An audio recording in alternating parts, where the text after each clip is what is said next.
Vuitton es la marca de moda de lujo más preciada y valiosa del mundo. Su director general, Bernard Arnault, es también el tercer hombre más rico del mundo, con un patrimonio neto de unos 158.000 millones de dólares. Eso es suficiente para construir 22 veces el aeropuerto de Berlín. Contemplando su éxito actual, uno no tendría ni idea de que la empresa fue fundada por un hombre que, de adolescente, no tenía hogar, no tenía estudios y dormía en el bosque. Louis Vuitton es una verdadera historia de riqueza, pero la empresa también ha sido objeto de una oferta pública de adquisición hostil, innumerables pleitos y un sinfín de otras polémicas. Esta es la loca historia de Louis Vuitton y cómo una pequeña empresa familiar se convirtió en una de las marcas más poderosas y lujosas del mundo. Capítulo 1. Un joven vagabundo. Louis Vuitton nació en 1821 y creció en la granja familiar de Francia, en un pequeño pueblo llamado Ancay, en medio de la nada. No había electricidad ni agua corriente. Su padre, Javier, era molinero y agricultor, mientras que su madre, Corinne, fabricaba sombreros para ganar algo de dinero. No hay constancia de la educación de Louis. La escuela más cercana estaba en un pueblo a 9 kilómetros de distancia. Se supone que trabajaba a tiempo completo en la granja familiar sin aprender a leer ni escribir. Louis trabajaba en el campo de sol a sol todos los días para alimentar a su familia. De más está decir que la familia Vuitton pasó apuros económicos y que el joven Louis nació en una situación que le impidió tener un futuro brillante. Pero las cosas empeoraron aún más. La madre de Louis murió cuando él solo tenía 10 años. Su padre no tardó en volver a casarse con otra mujer, pero la nueva madrastra de Louis era increíblemente controladora y manipuladora con él, y él discutía con ella constantemente. Cuando Louis tenía 13 años, se escapó de casa y quiso irse a París. Se marchó en mitad de la noche sin despedirse. Pero solo había un problema. París estaba a 370 kilómetros y Louis no tenía ni dinero ni comida. La mayoría de las noches dormía en el bosque, con el estómago vacío y abrigado. Cada vez que llegaba a un nuevo pueblo, hacía trabajillos a cambio de comida o monedas. Pero como no tenía dinero para alojamiento, seguía durmiendo en el bosque o en cualquier otro sitio donde podía pasar la noche. Gracias a estos trabajos ocasionales, Louis pudo aprender de los artesanos. Aprendió a trabajar el metal, la piedra, la tela y la madera. Esta combinación de distintas habilidades cambiaría más tarde su vida. Pero a este ritmo, el viaje fue increíblemente lento y tardó 3 años en llegar a París. Capítulo 2. En busca del éxito. Poco después de llegar a París, Louis pudo comenzar un aprendizaje con un fabricante y embalador de cajas. Los cajistas fabrican cajas a medida para sus clientes. También las empaquetan y desempaquetan cuando el cliente se va de viaje. Gracias a este trabajo, conoció a muchas personas de la región que buscaban maletas personalizadas, que buscaban un equipaje personalizado para sus viajes. Louis trabajó aquí durante varios años aprendiendo el oficio y esforzándose al máximo. En 1851, la emperatriz de Francia se convirtió en su clienta y quedó muy impresionada por sus habilidades. Le nombró su cartonero y empaquetador personal. Para la mayoría de los cartoneros, esta era la mayor distinción que se podía alcanzar a lo largo de una carrera. Louis pasó de ser adolescente sin hogar y sin nada en el bolsillo a ocupar un puesto de prestigio entre la nobleza. Eso en sí mismo es ya un gran logro, pero Louis Vuitton tenía una visión aún mayor para su futuro. Tras casarse a los 33 años, Louis utilizó sus ahorros para montar su propio negocio y abrir su propio taller en París. Esto le permitió vender sus propios productos. Louis había observado una gran escasez de maletas en aquella época. Todas las maletas eran de cuero y tenían la parte superior redondeada en forma de cúpula, por lo que la lluvia caía a cántaros sobre el equipaje. El principal problema era que no se podían apilar, así que un empaquetador tenía que transportarlas individualmente. Luis empezó a experimentar con distintos materiales y descubrió que la lona era más ligera e impermeable. Esto significaba que las cajas podían tener una parte superior plana. Esto aumentó la eficacia, ya que ahora era posible apilarlas y embalar varios troncos al mismo tiempo. También eran mucho más compactas. El nuevo concepto de maleta de Luis inauguró la era de la maleta de viaje moderna. Para entonces, Luis ya se había forjado una reputación profesional y consolidado sus vínculos con la alta sociedad. El lanzamiento de la nueva línea de maletas fue un éxito inmediato. Louis Vuitton incluso editó un catálogo Louis Vuitton para que los clientes pudieran ver los productos disponibles y hacerlos empaquetar. En 2 años, su nuevo equipaje era considerado un accesorio elegante por los ricos y un accesorio indispensable para todos. Se convirtió en un símbolo de estatus. La marca se hizo tan popular que recibió pedidos de todo el mundo, incluso de la realeza del lejano Egipto. En 1859, Louis obtuvo beneficios suficientes para contratar a un equipo de artesanos que le ayudaran a cumplir sus pedidos. Abrió un nuevo taller en la región de París, donde empleó a 20 personas. En esa época, cada vez más gente empezaba a viajar en tren y en barco. El número de clientes potenciales crecía exponencialmente. Viajar ya no era solo un pasatiempo para ricos. Personas de cualquier condición necesitaban equipaje de calidad. Parecía que Louis lo había conseguido y que iba a tener éxito el resto de su vida. Desgraciadamente, no fue así. Francia entró en guerra y para Louis Vuitton se avecinaba una nueva tragedia. Capítulo 3. Un nuevo comienzo. En 1870, cuando Louis tenía 49 años, estalló la guerra franco-prusiana. Louis tuvo que huir de su casa y vivir hacinado con miles de personas. La comida escaseaba y temía por su vida. Cuando Louis pudo regresar a su taller en 1871, todo había sido destruido. Las ventanas destrozadas, el equipo robado y había perdido todo por lo que había trabajado tan duro. Pero en lugar de rendirse, decidió utilizar sus ahorros para reconstruir el negocio y prometió que sería aún mejor que antes. Con tanta gente huyendo de la guerra, había muchas tiendas vacías que alquilar por toda la ciudad. Louis Vuitton aprovechó la oportunidad para abrir su nueva tienda en una zona aristocrática y mucho más adinerada de París. La ubicación era perfecta, ya que estaba justo al lado de la estación de tren y del Grand Hotel. Los viajeros que necesitaban equipaje nuevo no tenían que ir muy lejos para encontrar la tienda Louis Vuitton. En 1872, Louis Vuitton lanzó al mercado una nueva pieza de equipaje. Era de lona a rayas de color beige. Este modelo se hizo increíblemente popular y a la gente le gustaba lucir un estilo moderno. Muchas otras marcas intentaron copiar su estilo, pero sus maletas eran de tan alta calidad que los clientes siempre preferían una auténtica maleta Louis Vuitton. Durante los 20 años siguientes, Louis Vuitton siguió trabajando en su nueva boutique de París hasta su muerte a los 70 años. Pero su legado perduraría a través de su hijo George, que se hizo cargo del negocio familiar. George trabajó duro para desarrollar la marca en todo el mundo. Por ejemplo, abrió una famosa boutique en Londres. Por aquel entonces, el equipaje Louis Vuitton era tan popular que muchos otros fabricantes de maletas empezaron a producir falsificaciones. Por eso, en 1896, George Vuitton introdujo el ahora icónico monograma LV corta para dificultar la falsificación. LV son las iniciales de su padre, en honor al hombre que fundó la marca. Pero también tuvo la idea de aplicar a las maletas un nuevo y revolucionario candado que hiciera imposible la intrusión de los ladrones.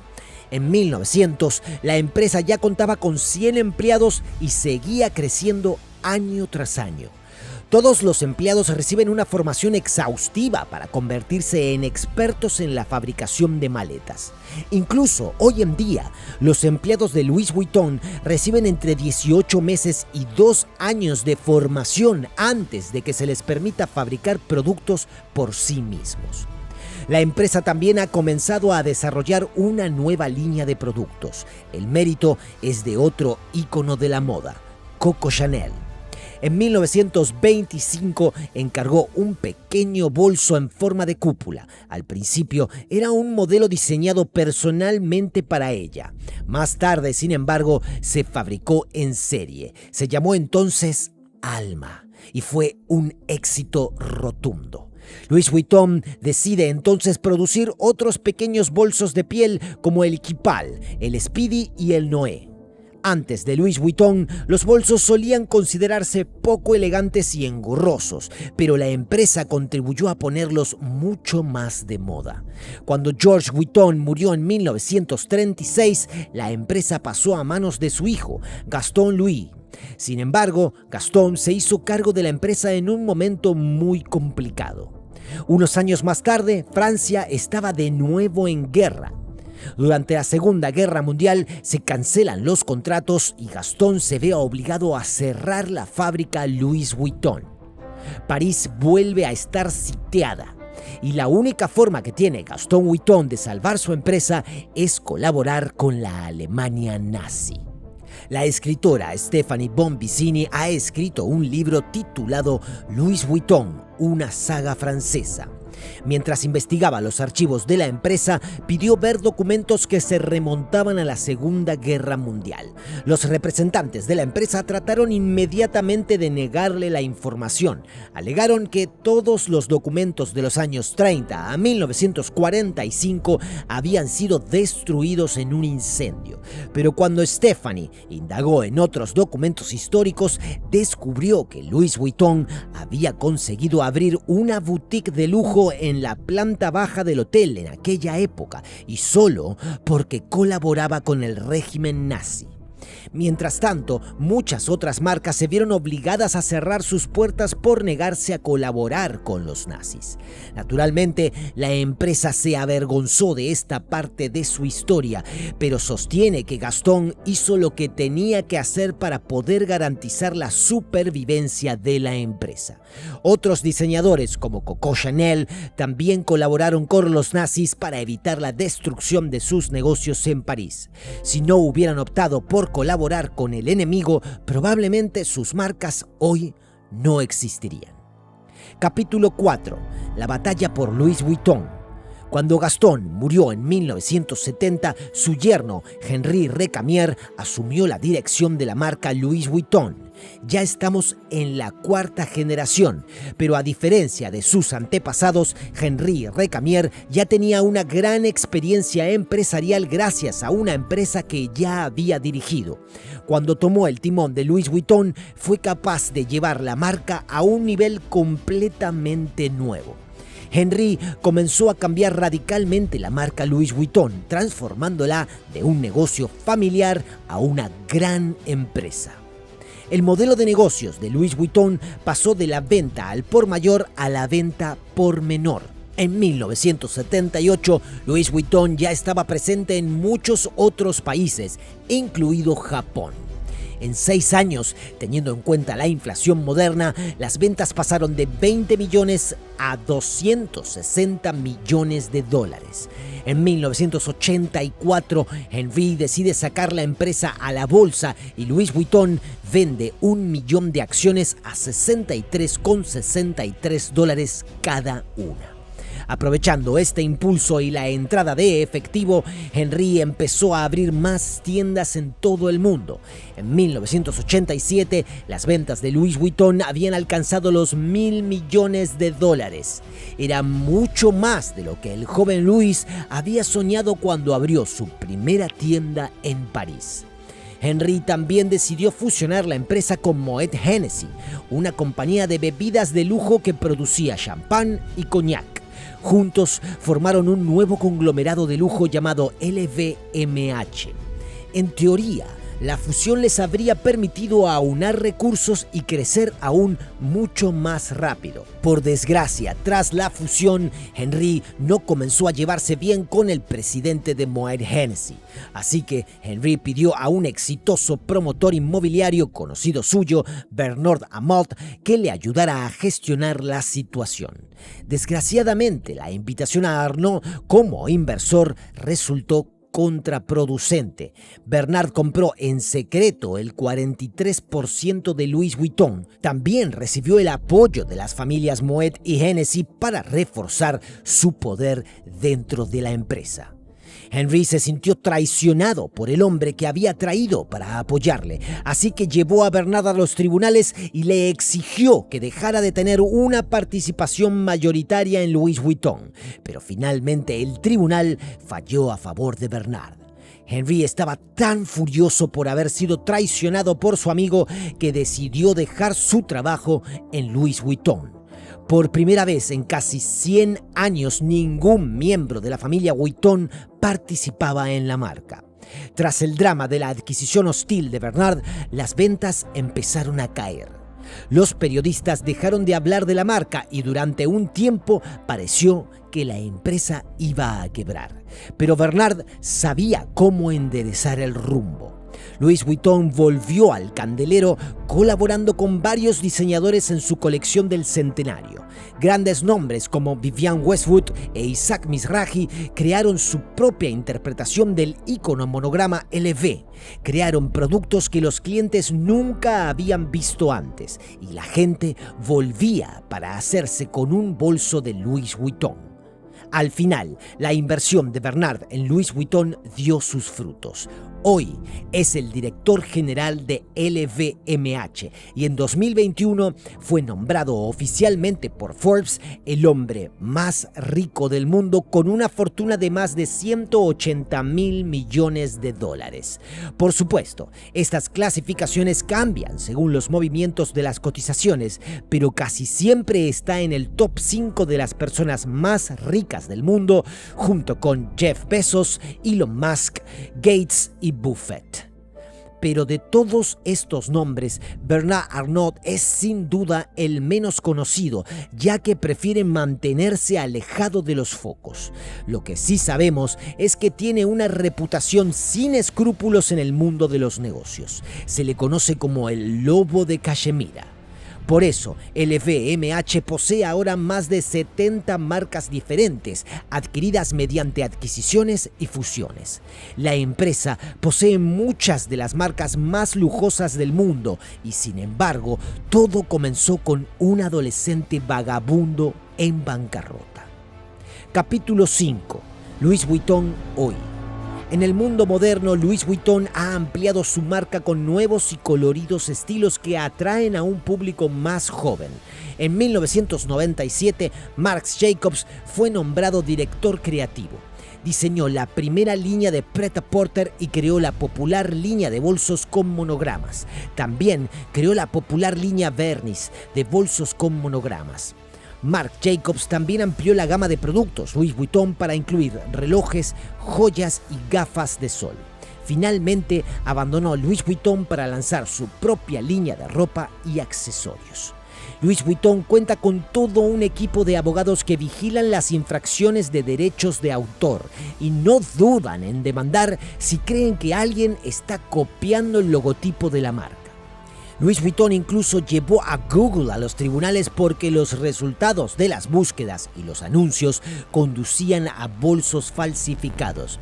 Pero Google ganó el caso argumentando que no puede controlar lo que los usuarios ponen en Internet. Louis Vuitton también colabora con marcas como Supreme, lo que le ha permitido ampliar su público objetivo como nunca antes. Aunque parezca mentira, Louis Vuitton demandó en su día a Supreme por copiar su logotipo, hasta que se dio cuenta de la rentabilidad de una colaboración. Hoy, los artículos de Louis Vuitton Supreme se revenden por una pequeña fortuna. o un bolso de piel, por ejemplo, se vende por $125,000, mientras que una sudadera Supreme de Louis Vuitton supera los $5,000. Por supuesto, el problema de las falsificaciones al que Louis Vuitton se ha enfrentado desde sus inicios sigue vigente hoy en día. Se calcula que Louis Vuitton pierde cientos de millones de dólares cada año por las versiones falsificadas de sus productos. Pero incluso después de 168 años en el mercado, nada parece frenar a la empresa. Louis Vuitton sigue siendo una marca que mucha gente quiere llevar.